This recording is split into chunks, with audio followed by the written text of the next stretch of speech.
వి gold trusted gold buyers తాకట్టులో ఉన్న బంగారాన్ని విడిపించి ఈ రోజు ఉన్న మార్కెట్ ధరకే కొనబడును. మరిన్ని వివరాలకు సంప్రదించండి 7710777020. ప్రేమ పెళ్లి వివాహం అంటే ఒకప్పుడు ప్రేమించుకుంటే ఆ ఇంట్లో వాళ్ళని ఒప్పించుకొని చేసుకోవడం, లేకపోతే అందరికీ ఒప్పుకోకపోతే వీళ్ళు బయటకు వచ్చి సొంతంగా వాళ్ళు వివాహం చేసుకొని వాళ్ళ కష్టం మీద వాళ్ళు బతుకుతూ ఉండేవాళ్ళు. కానీ ఇప్పుడు ఏంట్రా అని చూసుకుంటుంటే చిన్న చిన్న అంటే ఎఫ్ఐఆర్స్ అని అక్రమ సంబంధాలు పెట్టుకొని వీళ్ళ మీద వాళ్ళు అంటే భార్య ఇంకోటితో సంబంధం పెట్టుకుంటే సరే వెళ్ళిపోయిందంటే అదే కాదు, వాళ్ళిద్దరు ఒక పగబట్టినట్టు భర్తను చంపడం, లేదా వాడు ఇంకొక అమ్మాయితో ఎఫ్ఐఆర్ పెట్టుకుంటే భార్యను చంపడం, ఇలా ఒకటి తర్వాత ఒకటి. సో ఇలాంటి ఘటన ఇప్పుడు లాలాగూడలో చోటు చేసుకుంది. ప్రస్తుతం మనం ఏదైతే సంఘటన జరిగిందో ఆ స్థలంలో ఉన్నాం, ఇదే ఆ ఇల్లు.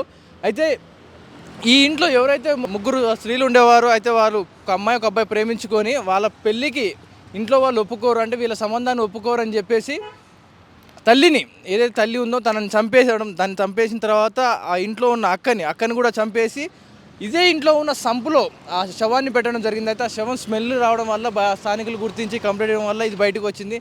అంటే ఏంటి అసలు పెళ్ళి అంటే వీళ్ళు ప్రేమించుకుంటున్నారా, వీళ్ళు ఏదైనా మోజు తీర్చుకోవడానికి ఇవన్నీ చేస్తున్నారా, కామంతో చేస్తున్నారా, ఏంటి అంటే మేము పట్టుబడమన్న ధీమాతో ఉన్నారా అర్థం కావట్లేదు. అయితే ఇలాంటి ఘటనలు చూసినప్పుడు సభ్య సమాజం తలదించుకునేలా కనబడతా ఉన్నాయి.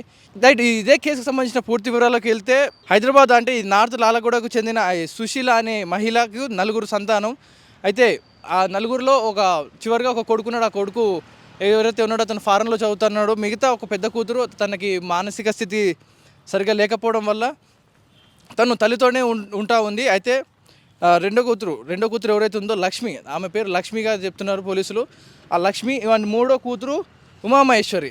సో తండ్రి రైల్వేలో వర్క్షాప్లో పనిచేస్తూ ఏదైతే మెకానిక్ చేసేవాడో ఆయన చనిపోవడం వల్ల ఆ ఉద్యోగం ఏదైతే ఉందో లక్ష్మికి రావడం జరిగింది. అక్కడ వర్క్ చేస్తూ అక్కడే స్థానికంగా ఉన్న ఒక నార్త్ ఇండియన్, అతని పేరు అరవింద్గా చెప్తున్నారు, అరవింద్ అనే వ్యక్తిని ప్రేమించింది. సో వీరి ఇద్దరి అక్రమ సంబంధాన్ని గురించి తల్లికి తెలవడంతో ఎక్కడ మమ్మల్ని విడదీస్తారా, లేకపోతే మమ్మల్ని కలవనీరు అన్న ఉద్దేశంతో తన బాయ్ ఫ్రెండ్తో కలిసి ఆ తల్లిని చంపడం జరిగింది. తల్లిని చంపిన తర్వాత అక్కడి నుంచి ఇంటికి వచ్చి ఇక్కడున్న ఎవరైతే ఉందో పెద్ద కూతురు తనను ఇక్కడే చంపేసి ఇక్కడే ఉన్న సంపులో, అంటే ఆ నీళ్ళ సంపు ఏదైతే ఉంటుందో ఆ సంపులో ముంచేయడం జరిగింది. ఆ ముంచేసిన తర్వాత వీరిద్దరూ అంటే వీళ్ళు మాకు అడ్డు రారు, అంటే కుటుంబ సభ్యులు మాకు అడ్డు రాకపోతే మా ప్రేమ గెలిచింది, మేము పెళ్లి చేసుకోవచ్చు అన్న ధీమాతో, అంటే వీళ్ళ అంటే పెంచి పెద్ద చేసిన తల్లి గుర్తు రాలేదు, తోటి అక్కలు గుర్తు రాలేదు, కానీ పరిచయమైన వ్యక్తి కోసం, ప్రేమించిన వ్యక్తి కోసం కుటుంబ సభ్యుల్ని చంపుకునే దాకా వచ్చారు. ఆ చంపేసి ఘోరంగా ఒక బాడీని ఇంకో దగ్గర పెడితే ఇంకో బాడీని ఇక్కడే ఉన్న సంపులో దాడి చేయడం వల్ల, అంటే ఎన్ని రోజులు ఉంటుంది ఆ బాడీ, కనీసం ఒక 2 days తర్వాత అయినా అది డీకంపోజ్ అవుతా స్మెల్ వస్తుంది. ఎంత దుర్గంధం అంటే ఇప్పటికీ నేను కానీ మా కెమెరామ్యాన్ కానీ ఇక్కడ ఉండలేని పరిస్థితి, అంత దుర్గంధమైన స్మెల్ వస్తూ ఉంది. ఆ పోలీసులు సమాచారం అందుకున్న తర్వాత ఆ బాడీలను వెలికి తీసి ఏదైతే మనం చూస్తున్నామో అదే సంపు, ఆ క్లాతులు ఏవైతే మనకు అక్కడ క్లాస్ కనపడుతూ ఉన్నాయో ఆ నీటి సంపులో ఆ బాడీని అందులో పడేసి పైనుంచి కొన్ని రేకులు లాంటివి పెట్టడం జరిగింది. పెట్టిన తర్వాత ఇక మాకు ప్రేమకు ఏది అడ్డు లేదు అనుకుంటూ వీళ్ళు చెలరేగిపోయారు. కానీ ఇలాంటి దారుణాలు ఏమున్నా కానీ ఏ రోజుకైనా బయటికి వస్తాయన్న దానికి ఇదే నిదర్శనం. సో వాళ్ళ ప్రేమను గెలిపించుకోవడానికి పెంచిన తల్లిని, ఇది ప్రేమను కూడా చెప్పొద్దు, దీని ఒక అక్రమ సంబంధం లేదా వీళ్ళ దుశ్చర్యలు సైకో శాడిజమా అన్న దానికి మించిపోయి ఉన్నాయి వీళ్ళని. అయితే ప్రేమించుకుంటే తల్లికి చెప్పాలి, ఒప్పించుకోవాలి, లేదా వీళ్ళ కష్టం మీద బతుకుతా అని చెప్పి అనాలి. కానీ తల్లికి తెలిసింది మా అమ్మ ఏమేమి ఉంటుందని చెప్పి తల్లిని చంపడం, అడ్డొచ్చిన అక్కని చంపడం, ఇలాంటి సిచ్యువేషన్ చూసినప్పుడు నిజంగా మనం మనుషుల మధ్య బతుకుతున్నావా, లేకపోతే మన మధ్యలో ఇలాంటి మృగాలు తిరుగుతున్నారా అనేది కూడా అర్థం కాని పరిస్థితి. ఇలాంటి సిచ్యువేషన్లు ఎన్నో చూసుంటాం. కానీ ఇలాంటి లాస్ట్ టైం చూసుకుంటే గురుమూర్తి కుక్కర్ కేసు, భర్త ఎవరైతే ఉన్నాడో అక్రమ సంబంధం, వేరే అమ్మాయితో అక్రమ సంబంధం పెట్టుకొని భార్యనే చంపేసి కుక్కర్లో ఉడికించిన ఘటన తెలుగు రాష్ట్రాలని ఉలికిపడేలా చేసింది. ఆ తర్వాత ఇదొక అక్రమ సంబంధం పెట్టుకొని తల్లిని, అదేవిధంగా తన అడ్డుగా ఉన్న అక్కని, అయితే ఆ అక్క కూడా పాపం మానసిక స్థితి పరిగా ఉండదని చెప్తున్నారు పోలీసులు. ఆమె ఇంట్లోనే ఉంటుంది, ఏ పని చేయలేదు, కొంచెం మెంటల్లీ డిజబుల్గా ఉండడం వల్ల ఆమె ఎలాంటి పని చేయలేదు. సో ఆమె వీళ్ళకి ఎందుకు అడ్డం వచ్చింది, ఏం చేస్తుంది, అయితే అని ఎందుకు అడ్డం వచ్చింది, చంపేశారు. సో ఇదే ఇప్పుడు ఏదైతే మనం చూస్తున్నామో ఇదే ఆ సంపులోనే చంపేసి, అంటే ఎలా చంపారు అనేది పూర్తి వివరాలు పోలీసులు వెల్లడించాల్సి ఉంది. అయితే చంపేసిన తర్వాత ఆ బాడీని తీసుకొచ్చి సంపులో ఏదైతే గుంత ఇప్పుడు బ్లూ కలర్ మీకు కనపడుతుందో ఈ పక్కనే ఉంటారు ఈ ఇంట్లో, దాని పక్కన ఉన్న ఈ సంపులో, అంటే ఇది ఒక గుంటలా కనపడుతుంది కదా, ఈ బాడీని ఇందులో పెట్టి పైనుంచి బిల్లలు ఏదైతే ఉన్నాయో ఫ్లోరింగ్ అవి బెడ్తో మూసేసి, అంటే ఎవరికి తెలియదు ఇందులో కప్పేస్తే ఇంకా మేము తప్పించుకోవచ్చు అన్నట్టుగా అనుకున్నారు. కానీ ఇలాంటి సిచ్యువేషన్లో ఇంత దుర్గంధం అంటే ఇప్పటికీ మేము తట్టుకోలేనంత స్మెల్ వస్తూ ఉంది. ఇలాంటి ఇంత దుర్భరమైన వాసన వస్తుంటే స్థానికులు కాకుండా ఎందుకు గుర్తించకుండా ఉంటారు? ఇలాంటి బాడీలని ఐడెంటిఫై చేయకుండా ఉంటారు? అంటే వీళ్ళని చంపేస్తే మేము లైఫ్ సెటిల్ అయిపోవచ్చు, మేము కలిసి ఉండొచ్చు అనుకున్నారు. కానీ ఇప్పుడు ఏమైంది, చివరికి వాళ్ళిద్దరూ జైల్లో కూడా కలిసి ఉండలేరు. ఇంత దుర్గంధ వాసన వస్తుందంటే మేము ఇక్కడ కొంచెంసేపు కూడా నిలబడలేకపోతున్నాం మాట్లాడడానికి. అంటే నిలబడడానికే మాకు అతి కష్టంగా ఉంది, అంతటి స్మెల్ వస్తూ ఉంది. నిందితురాలు తల్లి ఆమె బాడీని ఇంకో దగ్గర, అంటే ఆయన బాయ్ ఫ్రెండ్ ఎవరైతే అరవింద్ ఉన్నాడో ఆమెను అక్కడ చంపేసి అక్కడి నుంచి తన ఇంటికి రావడం జరిగింది. ఇట్లా చంపేశానని చెప్పేశాడు. సో ఆ తర్వాత ఇంట్లో అక్క మాటలు అన్నీ అక్క వినడం వల్ల ఎక్కడ పోలీసులకు చెప్తుందో అని చెప్పేసి పాపం మెంటల్లీ స్టేబుల్ ఉన్న ఆమెను కూడా చంపేయడం జరిగింది. చంపేసి ఇందులో కూర్చేశారు. దీనికి సంబంధించిన పూర్తి వివరాలు అండ్ నిందితుల్ని కూడా త్వరలోనే మీడియా ముందుకు పెడతానంటూ కూడా పోలీసులు చెప్తా ఉన్నారు. ఇది ఘటనకు సంబంధించిన పూర్తి వివరాలు. అంటే ఇకనైనా మారండి మనుషులు.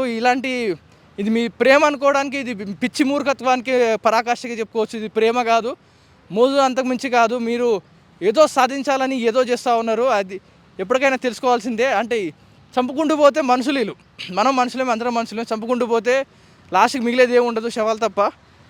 సో చూసిన ప్రతి ఒక్కరికి ఆర్టీవీ ప్రేక్షకులు మీకు భయపెట్టాలని కాదు, కాకపోతే జరిగిన సిచ్యువేషన్ అలాంటిది కాబట్టి మేము కాస్త ధైర్యం చేసి ఆ విజువల్స్ ఇక్కడ ఉన్న సిచ్యువేషన్ చెప్పే ప్రయత్నం చేస్తూ ఉన్నాం.